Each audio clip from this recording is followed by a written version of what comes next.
recommend this for anyone who wants to feel good at home. This is a ball from my fascia release collection by Soma system.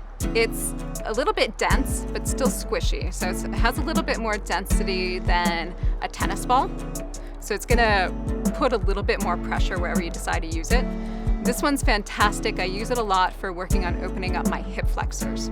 So most of us, our hip flexors are really tight these days from sitting in chairs, driving in cars, and tight hip flexors actually contribute to low back problems. So if you're feeling any low back issues, if you have any problems there, you might want to start spending some time stretching and working to open up your hip flexors. So what I do with this guy is I'll take him, lie him on the floor, and then I'll just find a spot in my hip near where it's tight, but not exactly on a trigger point.